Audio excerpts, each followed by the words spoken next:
क्या कोई ऐसा व्यक्ति हो सकता है जिसका कद छोटा हो लेकिन विचार इतने ऊंचे हो कि पूरा देश आज भी उन्हें याद करता हो? क्या एक साधारण, मृदुभाषी और ईमानदार नेता इतिहास बदल सकता है? आज हम बात कर रहे हैं ऐसे महानायक की जिनके लिए देश सबसे पहले था और खुद सबसे बाद में।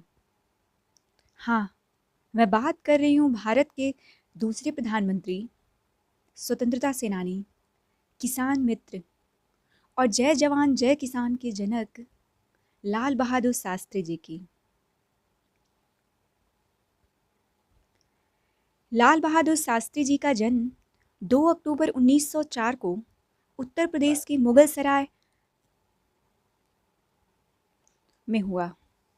उनका असली नाम था लाल बहादुर श्रीवास्तव, लेकिन जाति सूचक उपनाम हटाकर उन्होंने शास्त्री उपाधि को अपनाया। बचपन में ही उनके पिताजी का निधन हो गया। उनकी माँ ने बहुत कठिनाइयों में बच्चों को पाला।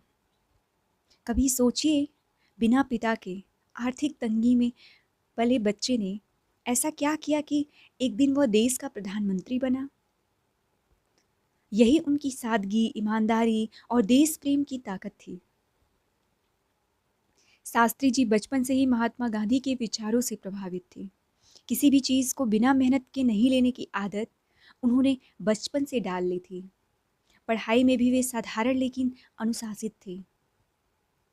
उनके गुरु कहते थे, यह बच्चा साधारण है, लेकिन इसके चरित्र में असाधारण ईमानदारी है। उनके कथन को याद कीजिए, यदि देश को सच्चा लोकतंत्र चाहिए तो उसे आत्म अनुशासन की आदत डालनी होगी।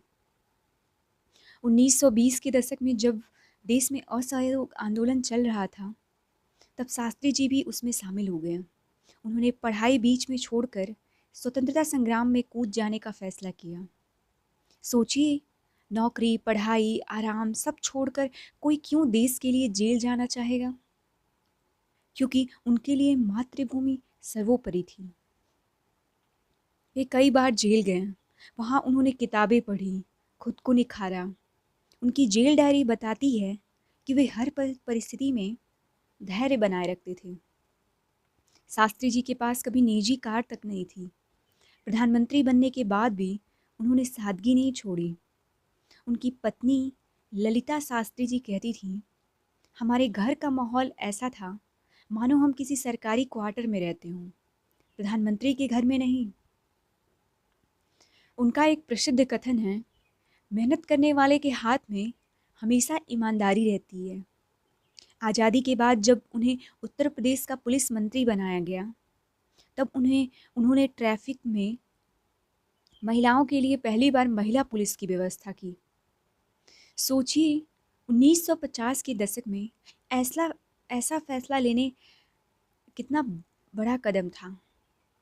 यह बताता है कि वे दूरदर्शी और समानता में विश्वास रखने वाले नेता थे। दोस्तों, यह तो थी लाल बहादुर शास्त्री के जीवन की शुरुआती झलक। हमने देखा कैसे एक छोटे कस्बे का लड़का देश का प्रधानमंत्री बना। उनकी सादगी, ईमानदारी, अनुशासन और संघर्ष आज भी हमें प्रेरित करते हैं। उनके शब्द आज भी गूंजते हैं, बलिदान ही किसी राष्ट्र की सबसे बड़ी शक्ति है।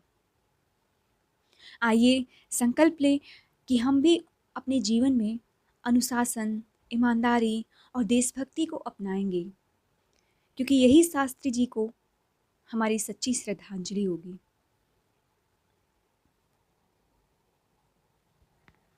दोस्तों, हमने देखा कि किस तरह लाल बहादुर शास्त्री जी का जन्म, संघर्ष और प्रारंभिक जीवन हमें प्रेरित करता है। आज हम उनकी राजनीतिक करियर की बड़ी उपलब्धियों और प्रधानमंत्री बनने के बाद उनके कामों की बात करेंगे। यह वह दौर है जब शास्त्री जी ने देश को न केवल नेतृत्व दिया, बल्कि हर भारतीय को आत्मगौरव और आत्मबल की नई परिभाषा दी। आज़ादी के बाद शास्त्री जी को उत्तर प्रदेश सरकार में महत्वपूर्ण भूमिका मिली और जिम्मेदारियां भी। वे ट्रैफिक और परिवहन मंत्री, गृह मंत्री बने और बाद में रेलवे मंत्रालय तक पहुंचे। रेल मंत्री रहते हुए उन्होंने एक ट्रेन दुर्घटना की नैतिक जिम्मेदारी लेते हुए इस्तीफा दे दिया। सोचिए, आज के समय में कितने नेता ऐसे करते हैं। उनका यह कदम आज भी प्रशासनिक ईमानदारी का उदाहरण माना जाता है। उनका एक कथन है, नेतृत्व का पहला गुण है जवाबदेही। बिना जवाबदेही के सत्य का दुरुपयोग होता है। 27 मई 1964 को पंडित जवाहरलाल नेहरू जी का निधन हुआ। देश के सामने बड़ा सवाल था, अब नेतृत्व कौन करेगा। कई बड़े नेता इस पद के दावेदार थे, लेकिन शास्त्री जी की सादगी, ईमानदारी और सबको साथ लेकर चलने की क्षमता ने उन्हें प्रधानमंत्री पद तक पहुंचाया। प्रधानमंत्री बनते ही उनके सामने कई बड़ी चुनौतियां थीं। देश में खाद्यान्न की कमी, आर्थिक संकट, पाकिस्तान के साथ सीमा विवाद, जनता का भरोसा बनाए रखना। लेकिन उन्होंने बिना किसी शोर शराबे के एक एक चुनौती को अवसर में बदला। भारत में उस समय अन्न की भारी कमी थी। अमेरिका से PL 480 समझौते के तहत गेहूं आता था। शास्त्री जी ने तय किया कि देश को आत्मनिर्भर बनना है। उन्होंने किसानों को प्रेरित करने के लिए ऐतिहासिक नारा दिया, जय जवान जय किसान। इस नारे ने किसानों में जोश भर दिया। सोचिए, देश की सुरक्षा जवान करता है और पेट किसान भरता है। इन दो आधारों पर खड़े भारत को उन्होंने एक नई सोच दी। उनका एक और कथन है, यदि देश को मजबूत बनाना है तो जवान और किसान दोनों को सशक्त करना होगा। 1965 में पाकिस्तान ने भारत पर हमला किया। देश के सामने फिर संकट था। शास्त्री जी छोटे कद के थे, लेकिन उनकी हिम्मत बहुत बड़ी थी। उन्होंने सेना को पूरी छूट दी। हमारा जवाब सिर्फ एक होगा, हमला करने वालों को मुंहतोड़ जवाब। जब लाहौर तक भारी भारतीय सेना पहुंच गई, तब पूरी दुनिया को यह संदेश मिला कि भारत शांति चाहता है, लेकिन उसकी सहनशीलता को कमजोरी न समझा जाए। उस कठिन दौर में भी वे सैनिकों के परिवारों से मिलने जाते, उन्हें ढाढ़स देते। उनका कथन था, हमारी ताकत हमारी एकता में है। खाद्यान्न संकट के समय उन्होंने देशवासियों से सप्ताह में एक दिन उपवास रखने की अपील की। कई परिवारों ने सोमवार को एक वक्त का भोजन छोड़ना शुरू किया।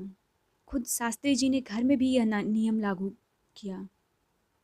सोचिए, प्रधानमंत्री होने के बावजूद वे जनता से पहले खुद नियम का पालन करते थे। उनका कथन था, नेता वही है जो जनता से पहले खुद आदर्श स्थापित करें। 1965 के युद्ध के बाद ताशकंद, आज का उज्बेकिस्तान, में भारत और पाकिस्तान के बीच शांति वार्ता हुई। 10 जनवरी 1966 को यह समझौता हुआ। देश को लगा अब शांति आएगी, लेकिन उसी रात शास्त्री जी का अचानक निधन हो गया।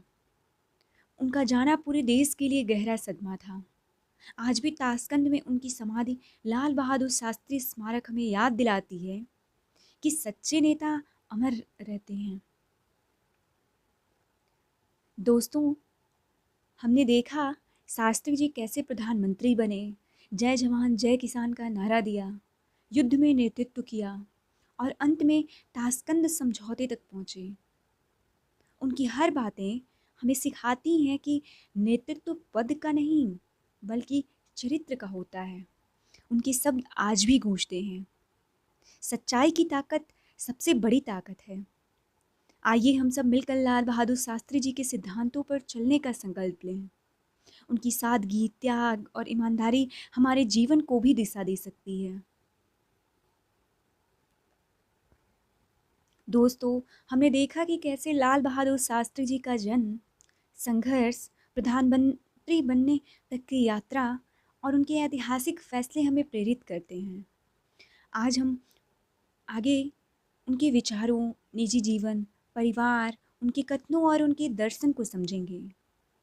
यह हिस्सा इसलिए खास है क्योंकि यहीं से हमें यह पता चलता है कि इतने बड़े पद पर पहुंचने के बाद भी वे इंसानियत, सादगी और नैतिकता से कैसे जुड़े रहे। प्रधानमंत्री बनने के बाद भी शास्त्री जी की जीवन शैली साधारण रही। वे सरकारी बंगले में रहते थे, लेकिन घर का खर्च अपने वेतन से ही चलाते थे। उनके बच्चे स्कूल बस से जाते थे।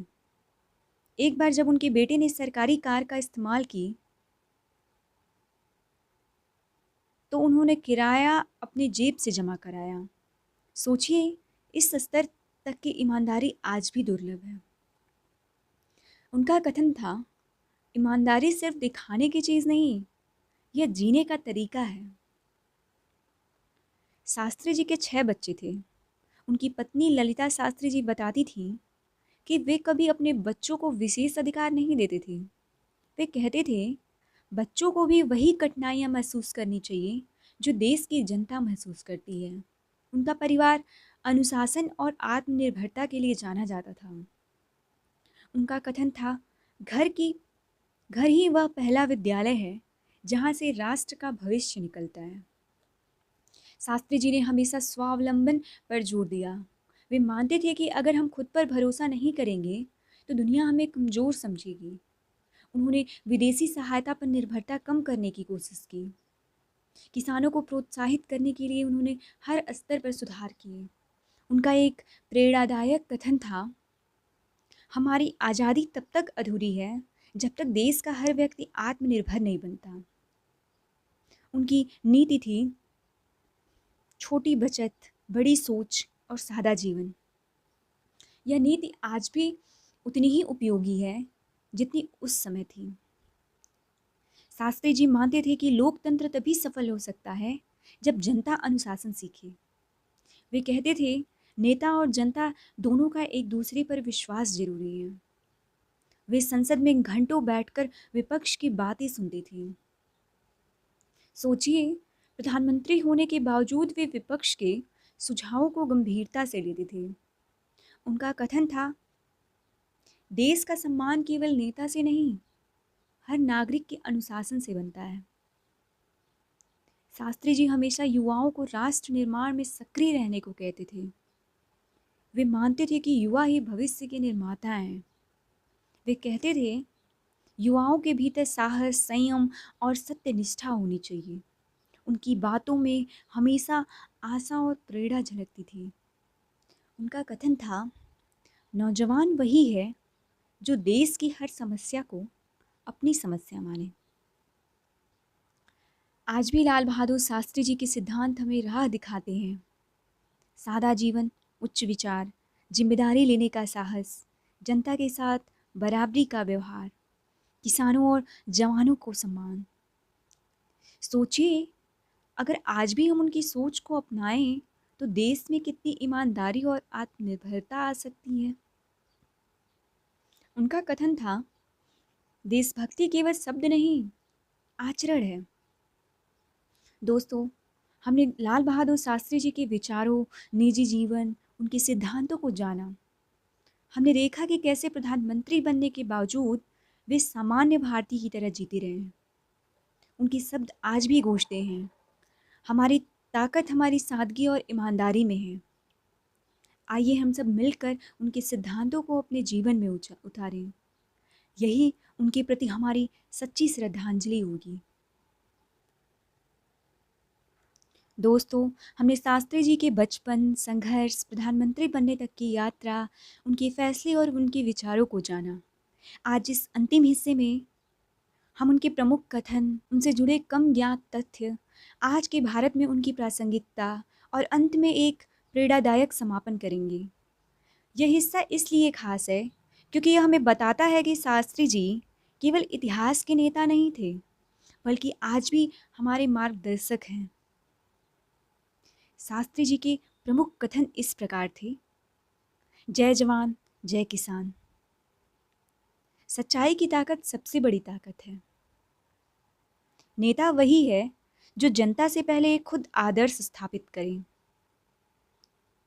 बलिदान ही किसी राष्ट्र की सबसे बड़ी शक्ति है। देशभक्ति केवल शब्द नहीं, आचरण है। ईमानदारी जीने का तरीका है। जय जवान जय किसान नारा आज भी हमें याद दिलाता है कि देश के ऋण किसान और सैनिक हैं। सच्चाई की ताकत आज के भ्रष्टाचार के माहौल में भी और ज़रूरी हो जाती है।